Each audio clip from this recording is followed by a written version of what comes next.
it transforms culture at organizations. You move from a culture where you get what you get and you don't get upset to being proactive, to being hungry, to chasing growth, to driving growth, to not accepting the status quo.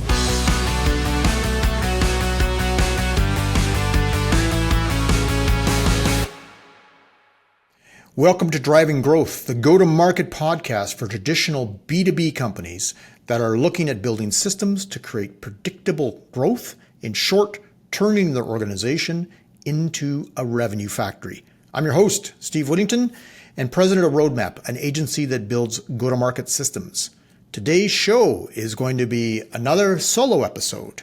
And what I've been experiencing in the recent months with my client base is watching the transformation that happens when people get the mathematical model in place and then start to measure it weekly with a scorecard. So that's what we're going to be talking about this week.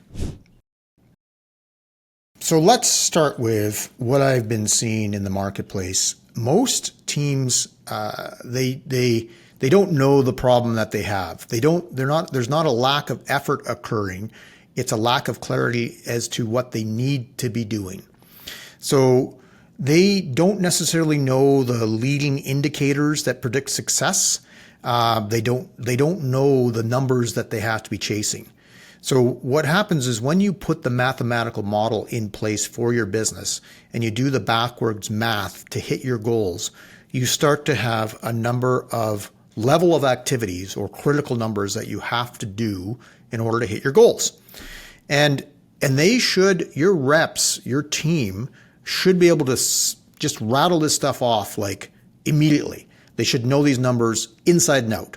For instance, for my agency, Roadmap, one of my critical numbers is 15 net new discovery calls booked per month.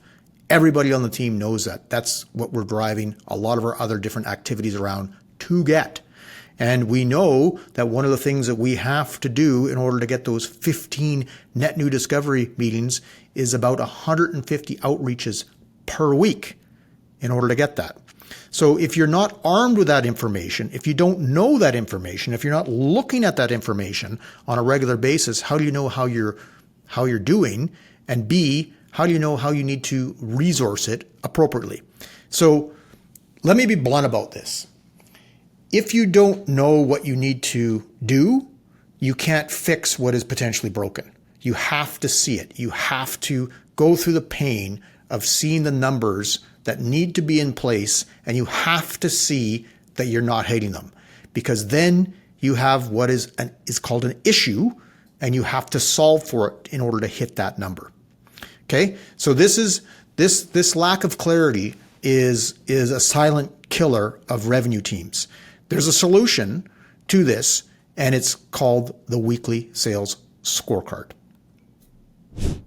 Hey, I just wanted to take a moment to remind you that everything we're talking about is available in our Revenue Factory Toolkit. Go to weareroadmap.com/podcast and find it there today. Download the mathematical models, download the deck with all this information, and start building your go-to-market system.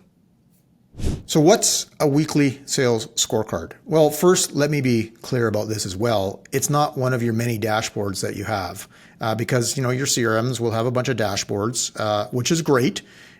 The dashboard that you have in your CRM, in your system of record, that's going to be where you grab the metrics to populate your dashboard, because a weekly scorecard is kind of a living, breathing GPS for your revenue factory. And what you want to be able to witness in this is trends over time, because you're not going to hit all the numbers exactly, but you want to be getting them going towards, you want to get things out of the ditch. You want it to be going in the right direction. So a scorecard is a list of the leading indicators, not the lagging results. You can have the lagging results on there just to watch, but like revenue, for instance, is a lagging result of all the activities that you do in sales. Okay. And you want to look at this every single week, because again, if you have 52 times at bat to be able to, hit a home run. That's a lot better than if you do it on a monthly cadence or a quarterly cadence. You want to increase the amount of times that you have the ability to make adjustments. Or looking at it another way is like you want to look at all this kind of stuff and you want to increase your opportunity to get lucky and keep improving. So you do this because it drives accountability, it creates clarity and growth. So some of the inputs that you would have is most typically teams would have like, the amount of calls that were inbound or outbound. Meetings booked would be something, right? How many discoveries that occurred or demos that occurred or quote sent. Stuff like that are leading indicators that are actually driving the outcome, which is revenue closed, pipeline generated, that sort of stuff. And then, of course, you can then forecast with this information. You can start to understand that if we do this amount of calls, we get this amount of opportunities, we actually close this amount of revenue. You can forecast, win rates, your deal velocity, how long it takes from initial conversation to when it becomes closed revenue, and you understand the average sales cycle. Now, I'm gonna give you this as a real world example of a weekly scorecard. You have that in place, and this is the thing about it is when you look at this stuff and you see this stuff and you say, well, geez, we have this goal of 100,000 that we need to hit per week. And in order to get $100,000 in revenue booked, we need to close 10 deals at $10,000 a piece. Okay, so, obviously one of your critical numbers is 10 net new deals closed per week. Well, what is it going to take to close 10 new deals? You got to know what your close rate is. So your next number would be, well, if your close rate is 50%, if you're going to have 10 deals, you've got to have 20 deals that are going to be in a phase that they're going to close within a week with your deal velocity. So now you know what that is and what you're trying to chase. So then how do you get those 20 deals that are ready to close? And you back it up and you start to figure out these numbers. So the thing is that, these numbers become something that you're chasing, but it's not necessarily about the numbers. It's about the conversations that are created when you're reviewing it and understanding and trying to understand why you hit it, why you missed it, that sort of stuff. So you get clarity into really what's driving your business. Okay, so we've identified that there's a problem that most teams don't know what they're supposed to chase. And we said the solution is a weekly scorecard, which isn't a living dashboard that shows you the moment. You have a scorecard in which you see all these numbers compiled week to week so you can see trends. And typically in scorecards, you have red, which is missed, you have yellow, which is at risk, and green, which is the numbers that you need to achieve. So why does this work? Why is this tool so transformational? What I've witnessed time and time again is that it transforms culture at organizations. You move from a culture where you get what you get and you don't get upset to being proactive, to being hungry, to chasing growth, to driving growth, to not accepting the status quo. Also, you're not managing hope. We hope we hit these things. You're managing truth. These are the actual numbers that we achieved. And we achieved them because of, and you have discussions around that and learn why you only achieved those or why you actually exceeded. The mystery's gone, and if you see, one rep outperforming another rep, all that stuff is in place. And you see the conversations, it's all there. So, with a weekly scorecard, it becomes objective. It actually acts as a performance accelerator. You go from guessing to driving growth. You have surgical precision because you know exactly what you need to be chasing. Now that we've put this all in context, I'm going to give you some examples. All right. I'm not going to name any names here, but I've worked with organizations that really embrace a weekly scorecard, and it becomes their way of being. And then I've worked with organizations that they don't fully engage. And eventually I found that they always do, because when they don't fully engage, here's what happens versus what happens when you fully engage. So one company has decided that the weekly scorecard is their truth teller, and it is something that they can be proactive with, and they are trying to drive change. And so they look at it, they really they discuss why things are red, yellow, or green. They get predictive forecasting in place. And generally what happens in about 18 to 24 months, they're on track to be able to double revenue in the next little bit. Now, I as an organization, I don't believe in doubling revenue in like 6 months, that sort of stuff. If you got a mature organization, it takes a lot to double revenue. In fact, if you can get on to 20% compounded growth, you're doing great as a traditional B2B company.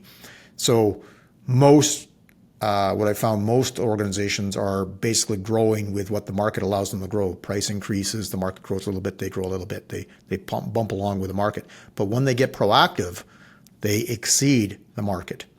Now, this organization that I'm referring to, they doubled down. They saw the issues that they had. They solved for them. They resourced them. They got themselves on track, and they were able to double their sales in a little over 3 years. That's because they had a weekly scorecard that drove their behaviors. Then I'll give you a tale of another company that has finally embraced with vigor a scorecard, and now they're starting to see the transformation immediately. What they used to do is they'd look at a scorecard about every month, and they'd look at it, they'd discuss it a bit, but no real actions, because the cadence was only monthly, and it didn't really drive change. And so essentially what was happening is their growth was stalled. And really what's occurred now is there's been a culture change. There's been more data-driven, getting their mathematical model in place. There's been embracing of the fact that they have to get on top of their numbers. And now they're on top of their numbers weekly. And the reason is they had a bit of a shock. They had a shock in which their first quarter wasn't what they wanted it to be. And the reason it wasn't what they wanted it to be is because they weren't on top of their numbers at the cadence that it needed to be. So understanding that, they've doubled down. They're now looking at everything weekly. And of course, they're moving things in the right direction. And, it's been transformational. In fact, a quote from one of the leaders is we are now becoming the organization I've always hoped we would become. We are now having systems that we embrace, that run us, as opposed to us just making decisions on the fly and reacting. We are letting a system guide us. And this weekly scorecard is the foundation of making decisions around everything that they do. So 2 companies, one that embraced it right from the get-go, started to look at their mathematical model. They had, they dealt with the issues that they had because it showed them stuff, and they were able to get themselves to, a growth rate to double the revenue in a little over 3 years. The other organization started to put the mathematical in place, but didn't really embrace it. They didn't have the cadence that was needed. It was monthly at best, if not sometimes every 2 months. And then they had a wake-up shock after, about a year and a half of doing it monthly. Then they're like, okay, this can't go on anymore. Our last quarter wasn't what we needed it to be. We need to be on top of things in a faster cadence. And so they've done that for now. Now it's been about a quarter, and they've completely turned around their results because they're on top of that cadence. And the quote from one of the leaders is they now have a business that's run by a system as opposed to one that's run by emotion. And that's really one of the big things that happens is it takes away that level of the highest paid opinion in the room making decisions or who talks the loudest to everybody conforms to data truths. So given a couple examples of how it works and what it happens. So obviously, we've all heard what gets measured gets done. A scorecard gives you pulse and prediction so that you're looking at things in a regular weekly cadence and you can predict what's going to happen. And believe it or not, this accountability builds trust, not the other way around where people feel like they're being held accountable and they're not being trusted. It's everybody is united upon a universal set of numbers that are objective. And that level of accountability actually increases trust in the organization. So you do all that stuff and that's the results that you get. So how you go about putting a weekly scorecard in place? Well, if you do not have your mathematical model sorted out as to what are your critical numbers that drive growth, that's the first place to start is you have to get the numbers in place. If you've been listening to this podcast, all the leaders talk about, we have to get numbers in place. We have to get numbers in place to measure, to actually drive behavior.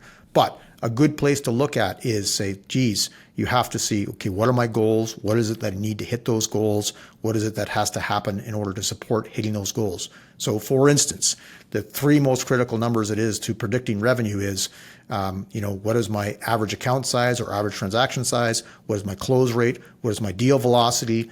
And then what is it that I needed for activities to actually get those deals in? So for instance, you might need to make a certain amount of calls in order to get somebody into your pipeline. So that calls becomes one of your critical numbers. But you will need to work with your team to determine what those critical numbers are for driving sales. So you have a scorecard that happens. But my thing is just start to pick the numbers, start to measure them. And after a few weeks, you'll start to see stuff that you should be measuring or you don't need to measure. It will evolve organically and you'll do it every week. And as a team, you'll figure out more insights for your business as to what you need to be measuring. So that's the biggest thing is my challenge to you is to just start.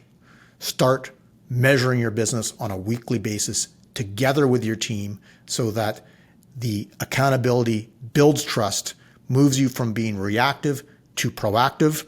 And now everybody understands what gets measured gets done. All right. If you've liked what you've heard, that clarity becomes contagious and it drives growth, go to weareroadmap.com/podcast, download the Revenue Factory Toolkit, which will give you the mathematical model and the frameworks for building your go-to-market system and will give you insights as to what you need to put into your weekly scorecard. Also, subscribe to the show wherever you get your podcasts, with new episodes dropping the first and third Wednesday of every month. I'm Steve Whittington. Thanks for listening. Keep building your Revenue Factory one brick at a time.